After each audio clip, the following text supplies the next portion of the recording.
आपने बनाई थी, लेकिन जोड़ तोड़ करके, पैसे लगाकर, हर तरह की चीजों को करके भाजपा के नेताओं ने हमारी सरकार तोड़ी और अपनी सरकार बना दी। चलिए, भाजपा की सरकार बन गई, कुछ अच्छा करके दिखाते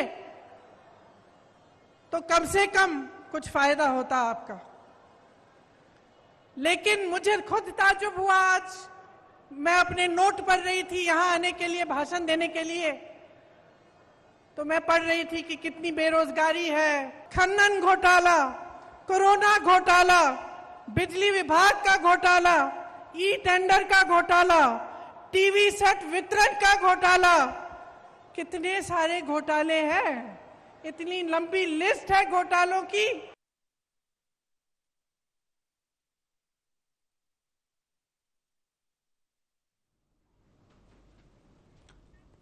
जबलपुर में कांग्रेस का चुनावी शंखनाद लगातार जारी है। कांग्रेस फ्रंट मोड पे समझ में आ रही है, लगातार कांग्रेस की तैयारियां देखने को मिल रही हैं और कांग्रेस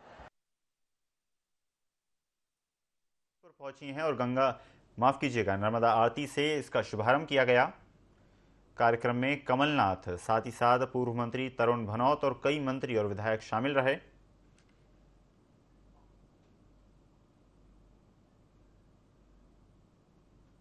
कॉरिडोर को नहीं छोड़ा।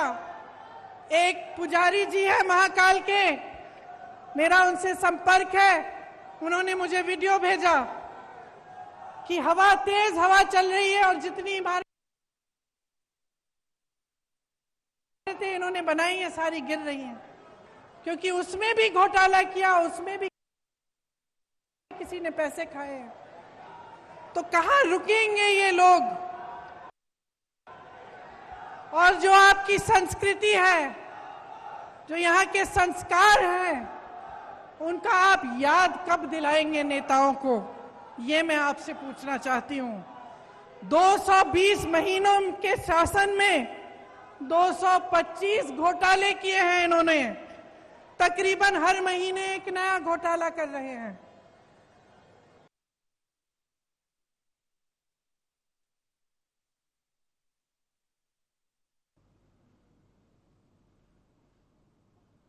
इससे आपके जीवन पर क्या असर पड़ता है, कभी आपने सोचा है?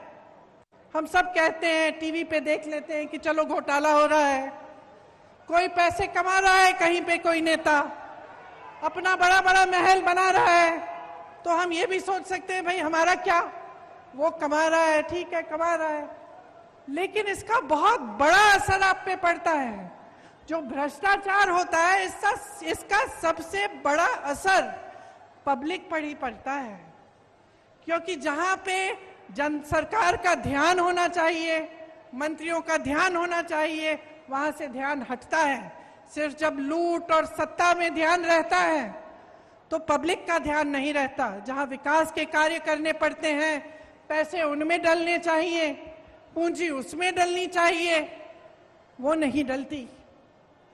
जब अपने लिए पैसे लूटने में पड़ जाते हैं नेता, तो पब्लिक पीछे छूट जाती है, आपकी जरूरतें पीछे छूट जाती हैं, और जो कार्य होने चाहिए आपके लिए वो नहीं होते।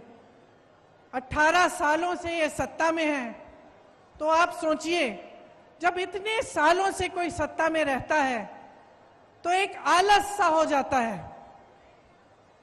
वो सोचता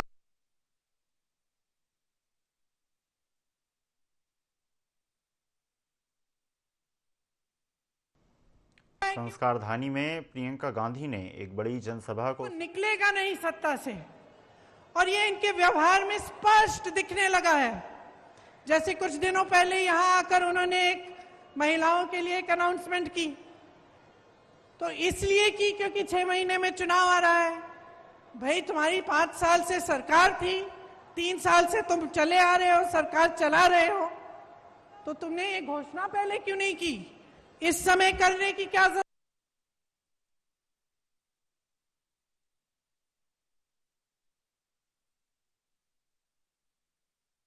जरूरत है? तो ये इनका व्यवहार दिखा रहा है हमें कि ये सब कर्मकांड है। इनके दिलों में आपके लिए कोई आस्था नहीं है, कोई विश्वास नहीं, अपनी ही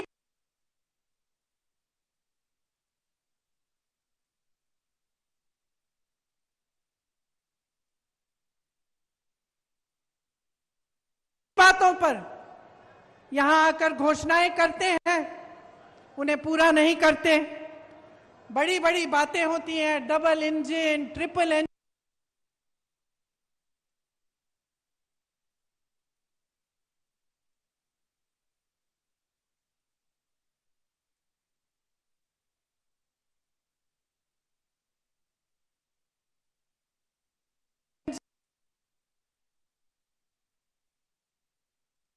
भरवा नहीं पाते।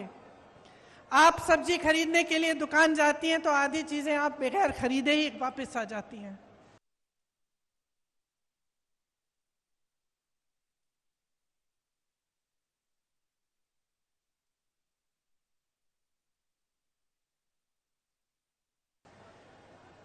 और महंगाई की मार सिर्फ महिलाओं को नहीं लेकिन सबको है।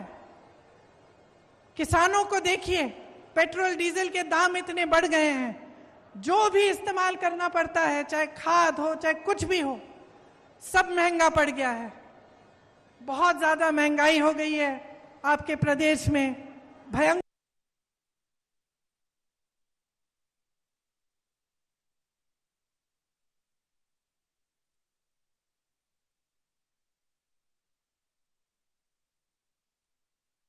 बेरोजगारी है। जैसे मैंने कहा, शर्म की बात है कि एक सरकार 3 सालों में मात्र 21 सरकारी नौकरी दे रही है। तमाम पद खाली पड़े हुए हैं। हमारे नौजवान भाई बहन मेहनत करते हैं, पढ़ाई करते हैं भर्ती के इम्तिहानों के लिए, कुछ ना कुछ हो जाता है, घोटाला हो जाता है, कुछ ना कुछ लीक हो जाता है पेपर, कोई गड़बड़ हो जाती है। जितने पैसे उनके माँ बाप ने खर्चे उनके फीस पे, सब बर्बाद हो जाते हैं। जितने महीने उन्होंने पढ़ाई की वो सब बर्बाद हो जाते हैं। पेपर देते हैं, पेपर का कोई नतीजा नहीं निकलता,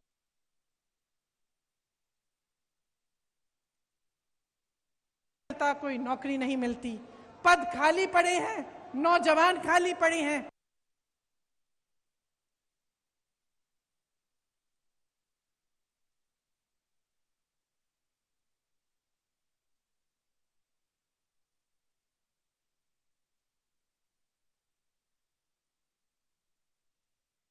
लेकिन सरकार कुछ कर नहीं रही है।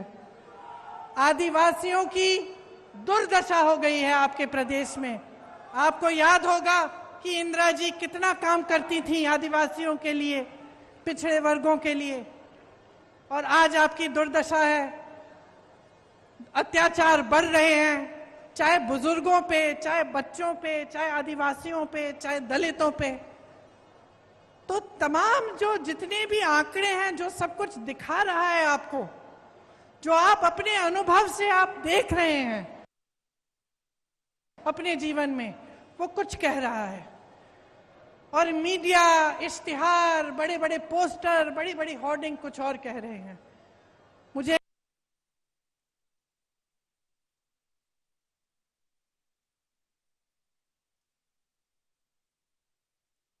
एक कहानी याद आई। एक किसान था, बहुत मेहनत करता था बेचारा, कड़ी धूप में जाकर खेती करता था।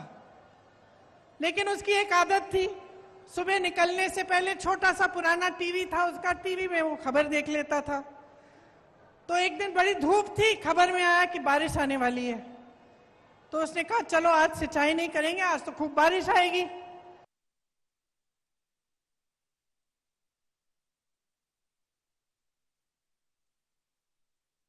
निकला काम के लिए, पूरे दिन धूप रही, बारिश नहीं आई।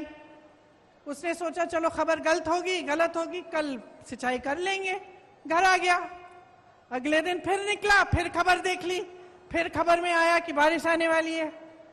फिर उसने सिंचाई नहीं की।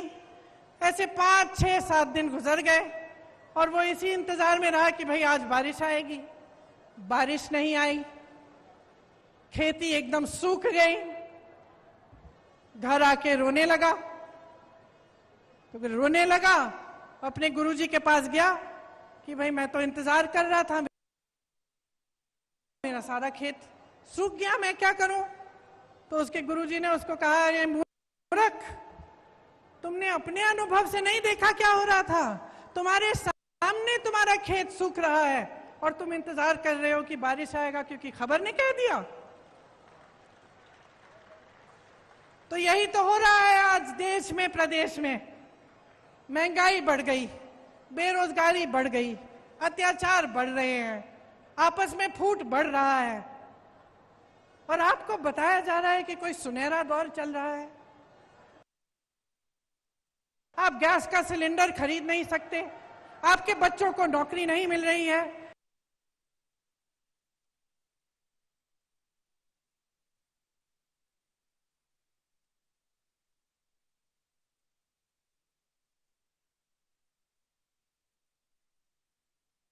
छत पे खड़े होकर हमारी रक्षा करते हैं, किसान के बेटे हैं।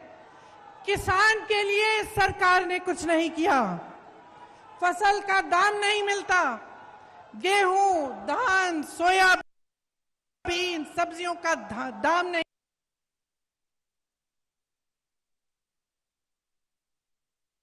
मिलता। 4,000 करोड़ का घोटाला तो इन्होंने अपने ओलावृष्टि के फसलों में, जब फसल बर्बाद हुई थी तो जो आपको मुआवजा मिलना था उसमें इन्होंने 4,000 करोड़ का घोटाला कर डाला। किसान को मुआवजा नहीं मिला, इन्होंने फर्जी मुआवजे बांट दिए। तो देखिए, चाहे किसान हो, चाहे मेरी आदिवासी बहन भाई हो, जिनके खिलाफ अत्याचार बढ़ रहा है, जिनको कोंदो, कुटकी और अन्य उपज का दाम नहीं मिलता, जिनको वन अधिकार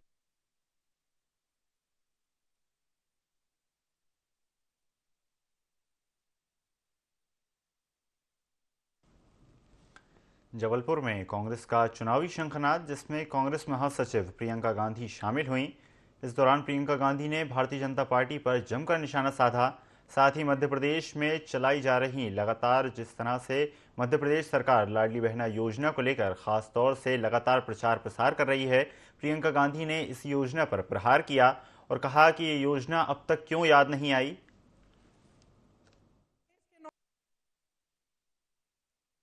प्रियंका गांधी ने प्रदेश की शिवराज सरकार पर जमकर निशाना साधा। के लिए कुछ नहीं हो रहा है। ये सरकार चली है तो घोटालों के लिए चली है, भ्रष्टाचार करने के लिए चली है, और जैसे हमने भाजपा के नेताओं को पूरे देश भर में देखा है, सत्ता के लिए कुछ भी कर डालेंगे।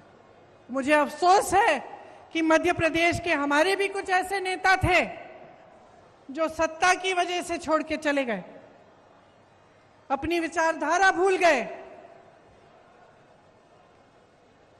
तो अब देखिए, आपके प्रदेश के मुख्यमंत्री घोषणावीर जी हैं।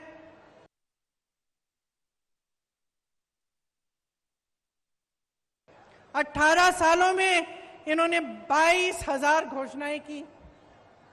अगर 22,000 नौकरियां ही दिलवा देते तो कुछ फायदा होता है इनका, लेकिन इन्होंने कुछ नहीं किया। जितनी घोषणाएं की उनमें से 1% शायद पूरी होंगी। तो सच्चाई आपके सामने है। ये जबलपुर शहर है, आप सब जानते हैं, देश प्रदेश चलाने के लिए देखिए एक विजन चाहिए होता है, एक नजरिया होना चाहिए, एक इच्छा होनी चाहिए निर्माण करवाने की। इस शहर में जितने काम कराए गए थे, जो कांग्रेस की सरकारों ने कराए, वो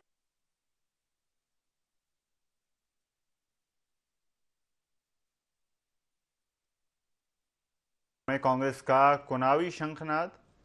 चुनावी शंखनाद में प्रियंका गांधी ने बड़ी जनसभा को संबोधित किया और साथ ही साथ प्रदेश की भाजपा सरकार पर जमकर निशाना साधा। इसमें IIT जैसे बड़े संस्थान बनाए, इंदिरा जी ने हरित क्रांति कराई, राजीव जी ने आधुनिक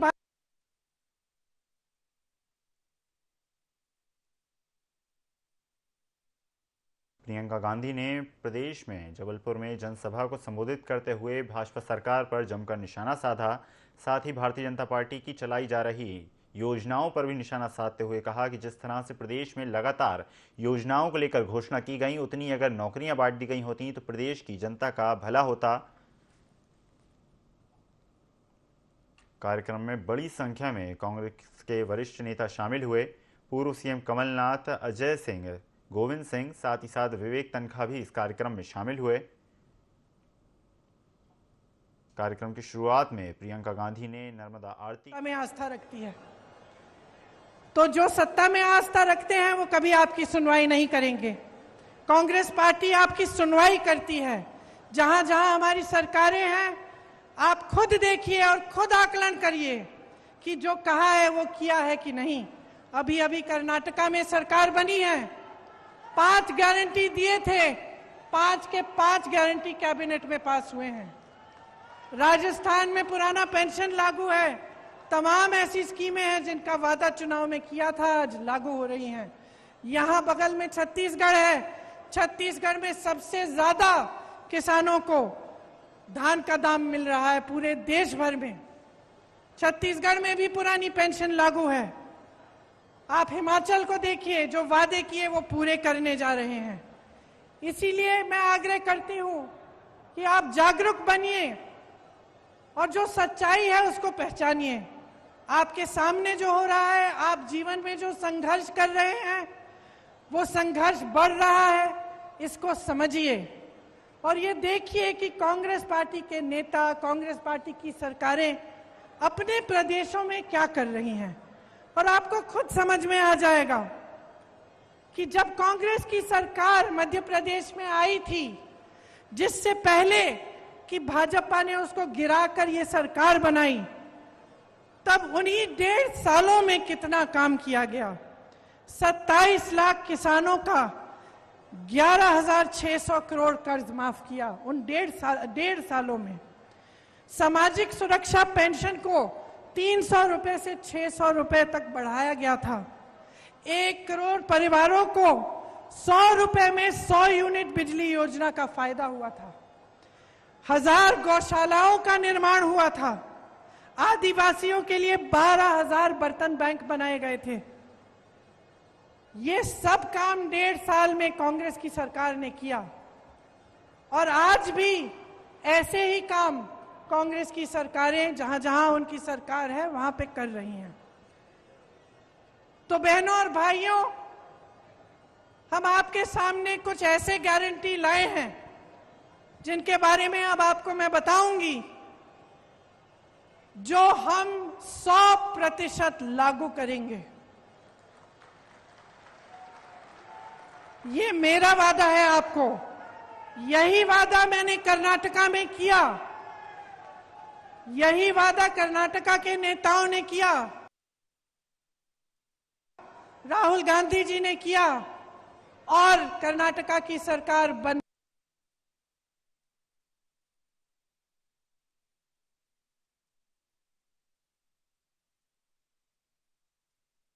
ही उस कैबिनेट ने पास किया हुआ है।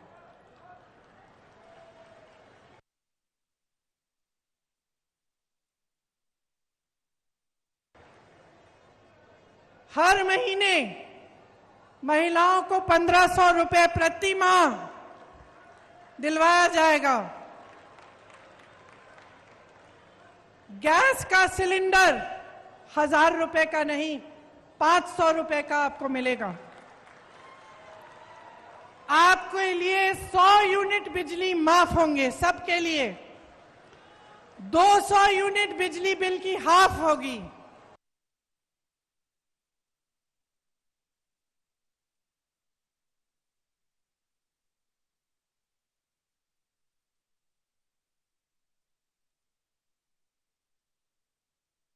राज्य सरकार पर प्रियंका गांधी ने निशाना साधा।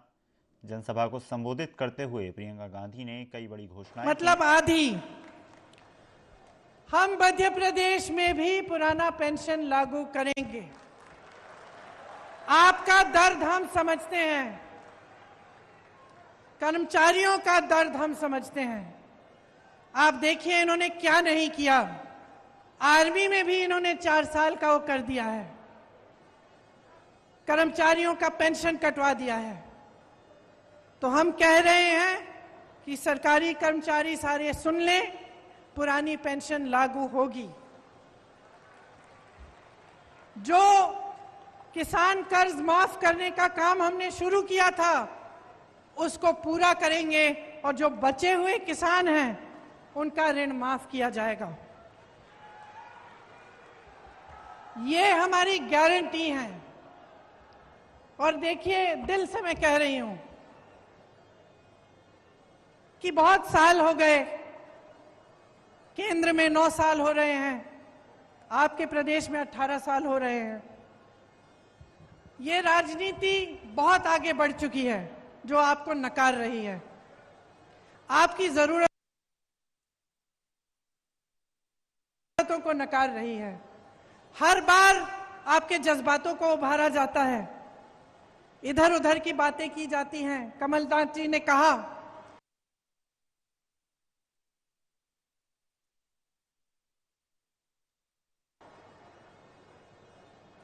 हम भारतीय हैं, हम सबके लिए धर्म से बड़ा कुछ नहीं है, हमारी आस्था से बड़ा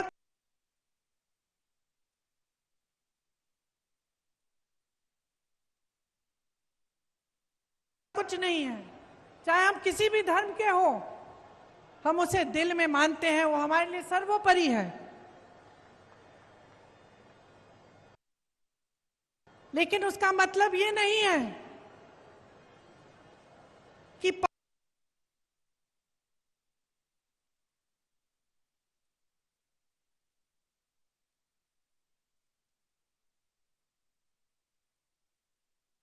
पब्लिक को बहकाया जाए, कि पब्लिक के जज्बातों को उभार कर वोट मांगा जाए, उसका मतलब नहीं है। और अगर नेता ऐसा कर रहा है या एक राजनीतिक दल बार बार ऐसा कर रहा है कि चुनाव का समय आया, आपके जज्बात उभार दिए, आपकी काम की बात नहीं की, तो आप उनकी आदत बिगाड़ रहे हो। वो तो है ही बिगड़े, क्योंकि आपको बार बार जज्बातों पर उकसा रहे हैं, लेकिन आपका काम नहीं कर रहे हैं। लेकिन आप बिगाड़ रहे हो क्योंकि आप बुरी आदत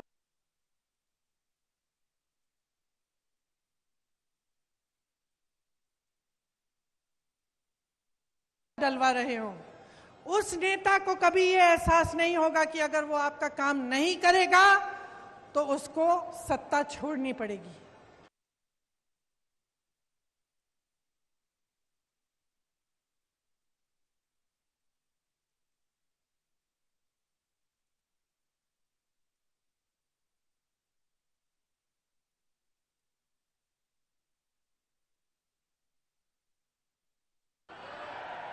अपने नेताओं को जवाबदेह बनाना है कि नहीं?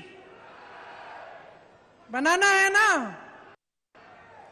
तो मन बना लीजिए, मन बना लीजिए। 6 महीनों में चुनाव है, 6 महीने हैं सोचने के लिए, समझने के लिए, और जो आपने 18 सालों में देखा है उसका आकलन करने के लिए 6 महीने हैं ये समझने के लिए, देखने के लिए कि कांग्रेस की सरकारें क्या कर रही हैं अपने प्रदेशों में। जागरूक बनकर देखिए, समझिए, सुनिए और अपना वोट अपने पक्ष में डालिए। एक ऐसी राजनीति को बनाइए अपने देश में, अपने प्रदेश में, जो आपके प्रति जवाबदेह बने।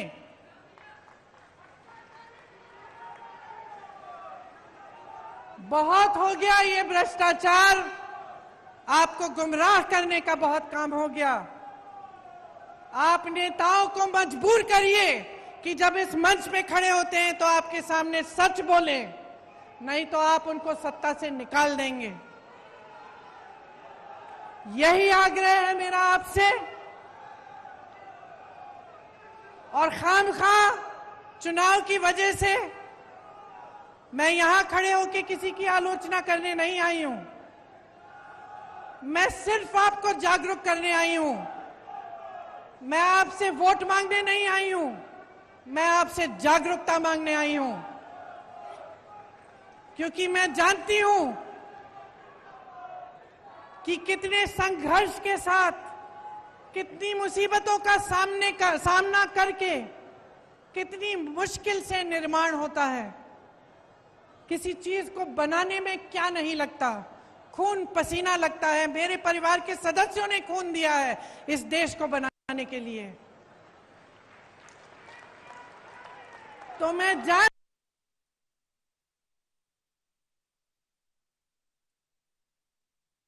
हूं कि निर्माण में कितना संघर्ष है, और मैं जानती हूं कि सत्ता को भोगना कितना आसान है। मुझे दिखता है कि क्या हो रहा है, और मैं चाहती हूं कि जो मुझे दिख रहा है वो आपको भी दिखे, सच्चाई दिखे, और सच्चाई के आधार पर, अपने भविष्य के आधार पर, अपने देश और अपनी देश के प्रति आस्था और भक्ति के आधार पर आप अपना वोट डालें। इसलिए आज हमारे प्रचार का, शायद हमारी प्रचार का शुरुआत है। मैं बहुत सौभाग्य की बात मानती हूं कि ये शुरुआत नर्मदा मैया के तट पर हुआ।